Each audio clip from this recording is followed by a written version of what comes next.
Halo kaum intelektual sekalian, wow, gila, gila, gila, gila. Luar binasa. Lagi dan lagi kejadian meniduri santri laki-laki di Konoha terjadi lagi. Wow, gila, gila, gila, gila. Jadi guys, baru ini sahabat saya, yaitu Bu Lilis, mengirimkan sebuah link berita tentang kasus seorang oknum guru ngaji, walaupun saya benci banget mengatakan oknum, oknum guru ngaji meniduri santrinya laki-laki sebanyak kurang lebih 17 orang, 7 sampai 17 orang gitu. Wow, gila, gila, gila. Luar biasa ya, luar biasa. Kenapa kita harus mengapresiasi? Karena apa? Karena dengan waras, ya dia dengan sadar menunjukkan kedunguannya. Oknum guru ngaji ini harus diapresiasi. Karena apa? Karena dia menunjukkan kedunguannya. Jadi ketika sahabat saya Bu Lilis mengirimkan link atau berita kejadian yang ada di Surabaya atau Jawa Timur ini, saya tidak terkejut guys. Karena apa? Karena sudah sering terjadi hal seperti ini. Bahkan kalau berjujur saya sudah malas banget ya bahas hal-hal seperti ini ya. Karena apa? Karena lagi dan lagi terus berulang gitu ya. Jadi gini guys, sebenarnya kalau masalah seperti ini kan nggak boleh kita campur ya. Gini, kalau misalnya nih ada yang mengidap kaum pelangi misalnya. Kaum pelangi itu ya suka sesama gitu ya, main pedang-pedangan gitu. Jadi menurut saya pribadi ini sesuatu hal yang sangat privasi, nggak boleh diurusi sebenarnya. Nah, ini dari sudut pandang akademis ya. Tapi permasalahannya korbannya di bawah umur korbannya itu 15 sampai 10 tahun. Itu yang jadi permasalahan. Kalau korbannya itu misalnya umurnya 30 tahun, 40 tahun, ya dia punya pacar misalnya 7 orang atau 17 orang cowok misalnya, nggak jadi masalah. Itu bukan urusan saya. Itu kan bukan ranah saya gitu. Nah, yang jadi pertanyaan, kenapa hal ini terus berulang di Konoha? Dan kalau saya perhatikan, ada stereotype yang mengatakan bahwa kalau kaum pelangi itu adalah orang yang sangat sesat. Bauti itu orang yang sesat. Nah, yang jadi pertanyaan, apakah ini alasannya? Kenapa ada kasus-kasus seperti ini sehingga mereka ngumpet-ngumpet gitu ya? Sehingga mereka nggak berani terus terang gitu. Lalu, mana yang lebih menguntungkan? Apakah orang-orang seperti ini ya kita terima aja gitu ya? Apakah orang seperti ini kita terima daripada kita hakimi gitu ya, atau kita kata-katain gitu, atau kita tidak terima gitu sehingga mereka melakukan aksinya sembunyi-sembunyi? Ini yang jadi permasalahan. Mana yang lebih menguntungkan? Jadi perdebatan semacam ini sebenarnya sudah terjadi beberapa ratus tahun di Eropa. Dan apa keputusan Eropa? Apa keputusan di negara-negara maju? Jadi di video ini saya akan bongkar sampai ke akar-akarnya. Jadi disclaimer on ya, saya tidak berpihak pada pelaku ya.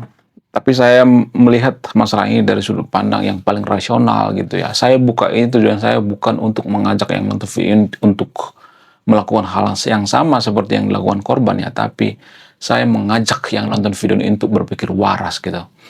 Saya akan bahas dari sudut pandang akademis. Nah, yang jadi pertanyaan, apa fakta unik seputar bauti? Fakta unik seputar penyuka sesama jenis? Bagaimana fakta yang sebenarnya? Kalau saya bongkar ini akan banyak warga Konoha yang kejang-kejang keloncotan berjamaah. Jadi guys, ternyata belum kita lanjut. Jadi guys, kemarin ada yang nanya, lu apa sih kontribusinya bagi negara ini? Kontribusi saya ini guys ya, nulis buku judulnya Budi Tanpa Pekerti. Ini temanya bahas tentang agama. Kemudian sama luka, kisah dalam buku ini ada seorang kiai bingung memilih antara menyelamatkan hutan atau menyelamatkan 1000 anak yatim. Link pembeliannya ada di pin komentar video ini. Menurut data, penyakit seperti ini ya, penyakit menyukai sesama sejenis ini sebenarnya penyakit bawaan lahir gitu ya, kelainan genetik, mirip seperti orang yang autis gitu ya, atau punya penyakit bawaan gitu. Mereka juga sebenarnya nggak mau seperti itu. Jadi ini semacam penyakit bawaan. Kalau misalnya mengatakan ini menular. Enggak juga sih sebenarnya. Ya menurut penelitian, menurut sains, kita bicara by sains ya, enggak juga sebenarnya. Ini kelainan genetik, guys. Ya kalau misalnya kita punya anak bencong misalnya, banci kaleng gitu. Ya kita mau gimana coba?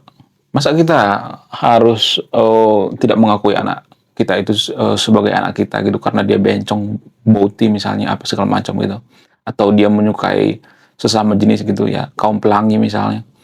Nah yang jadi pertanyaan, bagaimana reaksi kita? Dan ini juga perdebatan di Eropa ya, beberapa ratus tahun yang lalu. Dulu juga orang Eropa sama seperti Konoha. Orang Eropa dulu dipengaruhi oleh agama sehingga tidak menerima orang seperti ini. Mirip-mirip seperti kasus di Konoha. Jadi terulang kembali gitu ya. Di Eropa dulu ada perdebatan, apakah orang seperti ini harus dijauhi atau orang seperti ini dimusuhi gitu. Ada perdebatan secara akademis ya. Mohon maaf bagian itu videonya. Jadi kalau Anda tuh terlalu tipis kupingnya gitu ya, nggak bisa menerima fakta, nggak bisa menerima data gitu ya, data ilmiah. Ya ini mungkin video nggak cocok bagi Anda. Tujuan saya itu untuk berpikir secara rasional. Jadi gini, Eropa itu memutuskan orang seperti ini nggak usah dijauhi, tapi ya dikasih kebebasan yang sama gitu ya. Jadi seperti manusia normal biasanya gitu. Karena orang-orang seperti ini juga bayar pajak kok. Buat apa kita memusuhi? Ya, buat apa kita memusuhi kaum pelangi? Ya kan?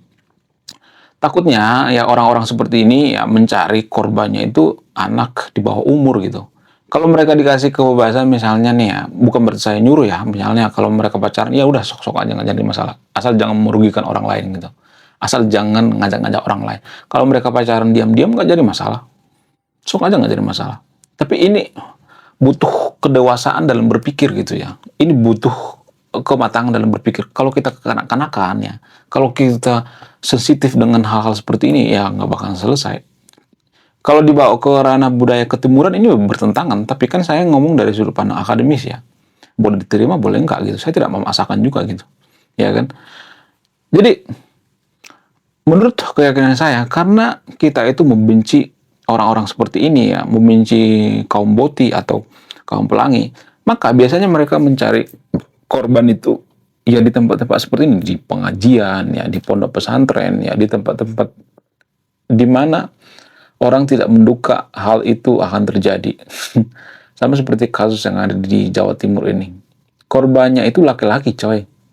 Guru ngajinya laki-laki, korbannya laki-laki, banyak lagi korbannya. Kenapa bisa seperti itu? Apa alasannya? Ya menurut keyakinan saya, karena kita membenci gitu. Bukan berarti saya mendukung korbannya ya, karena kita membenci orang seperti ini, lalu mereka melampiaskan ke anak kecil gitu. Coba kalau mereka dikasih kebebasan, asal jangan mengganggu ya. Ya udah, ya ini aja lah, jangan terang-terangan aja gitu. Tapi ya kalian itu jangan mempengaruhi orang lain ya. Nah, permasalahannya kan kita kan nggak pernah berpikir sejauh itu. Karena kita belum siap mental juga, nggak siap secara budaya, secara pengetahuan, ya kemudian secara IQ juga nggak. Ya, bagaimana dengan di negara-negara Eropa? Ya ini perdebatan yang sangat alot ya. Tapi kalau dari sudut pandang akademis ya, hal seperti ini selagi tidak mengganggu orang lain ya asal aja nggak jadi masalah gitu. Asal jangan mempengaruhi gitu. Karena apa? Karena semakin dilarang, orang-orang seperti ini akan menyasar anak-anak di bawah umur gitu. Jadi pilihannya hanya dua gitu. Apa itu? Yang mereka itu diperlakukan seperti manusia biasa gitu, asal jangan mengganggu ya. Pacaran ya udah pacaran aja. Yang kedua, ya mereka akan sembunyi-sembunyi dan korbannya itu anak kecil. Daripada anak kecil korban gimana? Di bawah umur lagi coba. Ya kan? Bukan berarti saya membela korban di sini ya. Ya kejahatan tetaplah kejahatan. Ya saya pengennya orang-orang seperti ini diproses gitu. Karena di Konoha itu ada banyak cowok seperti ini, tapi tidak menunjukkan ke publik gitu. Menurut saya pribadi ini semacam keanehan juga gitu. Saya jarang menemukan orang seperti ini. Tapi ya secara biologis orang seperti ini ada kelainan genetik. Ya secara sains mereka ini kelainan genetik. Namanya kelainan genetik gimana coba? Ya kalau kita menghina orang seperti ini, kita seperti menghina ciptaan Tuhan dong. Orang seperti ini kan ciptaan Tuhan juga kan. Kalau kita menghina ciptaan Tuhan, kita itu secara tidak langsung menghina Tuhan. Ya kan? Ya sih, salah kita sebenarnya. Tapi kalau saya ngomong seperti ini kan, ini bukan hal yang biasa, ini topik yang sangat sensitif ya. Sebenarnya kalau secara pribadi, saya nggak boleh mengurusi hal-hal seperti ini. Tapi karena korbannya anak di bawah umur, makanya saya bahas ini. Jadi ketika sahabat saya, Bu Lilis, atau teman WA saya, dia minta tolong bahas ini, saya awalnya berpikir, ini kayaknya bukan ranah akademis deh. Tapi karena korbannya di bawah umur, ya ini jadi permasalahan besar gitu. Bagaimana dengan orang-orang Eropa? Orang Eropa itu mereka tidak menyasar anak di bawah umur. Ya, biasanya mereka menyasar 18 tahun ke atas. Tapi sah-sah aja gitu, nggak jadi masalah gitu. Sah-sah aja gitu. Maksudnya gini guys ya, kalau kita selalu menjudge orang-orang seperti ini, takutnya mereka itu diam-diam melakukan di belakang ya, nggak terang-terangan gitu ya. Kalau terang-terangan ya biasa, tapi jangan mengganggu. Kalau udah mengganggu ya ini baru bermasalah. Tapi kalau saya perhatikan itu jarang-jarang loh orang-orang seperti ini. Misalnya mengganggu ya, mengganggu perekonomian, mengganggu perkembangan suatu bangsa, jarang-jarang ya. Mereka juga bayar pajak kok. Jadi sebagai manusia ya kita harus menghargai humanisme di atas daripada agama. Ya saya tahu secara agama ini dilarang, nggak boleh. Ya tapi kan kita bicara di ranah kemanusiaan gitu, bukan di ranah agama. Kalau kita bicara di ranah agama, ini nggak bakal selesai. Karena agama itu kan penafsiran. Agama itu kan keyakinan. Yang namanya keyakinan kan nggak bakal selesai. Kita harus bawa masalah ini ke ranah ilmiah gitu. Nah, yang jadi pertanyaan, apakah orang-orang seperti ini banyak di Konoha? Banyak. Tapi mereka biasanya menganggap, gini guys, kalau misalnya nih ada seorang pengidap kaum pelangi misalnya, mereka pacaran misalnya, lalu kita kata-katain gitu ya, oh ini kamu sesat, oh ini dilarang Tuhan dan sebagainya. Mereka menganggap kita itu rasis guys. Ya, itu yang jadi permasalahan. Mereka menganggap kita itu rasis. Bukan berarti saya itu terlalu liberal ya. Jangan berpikir saya terlalu liberal gitu. Gini ya, kalau orang seperti ini bisa diobati, obati gitu ya. Tapi kalau nggak bisa diobatin lagi gimana? Mau gimana lagi coba? Takutnya kan korbannya itu anak di bawah umur gitu. Ya orang seperti ini juga harus oh dinasehati boleh gitu, asal jangan berlebihan. Lalu bagaimana dengan kasus yang terjadi di Surabaya ini? Ini sedang diselidiki oleh polisi ya, tapi pelakunya sudah ngaku dan dia melakukan aksinya itu pada malam hari. Dan modusnya itu dia bawa-bawa agama. Ya lagi-lagi bawa-bawa agama. Itu permasalahannya. Orang-orang seperti ini kan bawa-bawa agama. Itu yang jadi permasalahan. Nah, yang jadi pertanyaan, kenapa orang-orang seperti ini bawa-bawa agama? Ya biar kejahatannya terlihat mulia gitu. Biar orang terhipnotis gitu. Jadi menghipnotis orang itu paling mudah menggunakan agama. Ya, itu tanpa kita sadari. Untuk menghipnotis atau membutakan akal orang lain itu menggunakan agama. Kenapa? Karena agama itu mengatakan ya nggak usah pakai akal, pakai iman aja gitu. Kalau pakai akal stres. Dan ini dimanfaatkan oleh apa? Oleh oknum-oknum orang seperti ini gitu ya. Oknum-oknum guru ngaji. Walaupun saya benci mengatakan oknum. Ya, jadi orang seperti ini sebenarnya yang bikin generasi bangsa rusak gitu ya. Tolonglah sama yang interview nih, kita sebagai kaum intelektual jangan ikut-ikutan ya. Kalau misalnya ada orang yang membenci orang seperti ini, jangan ikut-ikutan gitu. Kita melihat masalah ini dari sudut pandang yang paling waras gitu ya, yang paling akademis gitu ya, paling ilmiah. Bukan berarti si paling akademis atau si paling ilmiah, tapi kan kalau kita bicara di ranah agama, agama itu kan penafsiran, keyakinan. Ya keyakinan setiap agama kan beda-beda.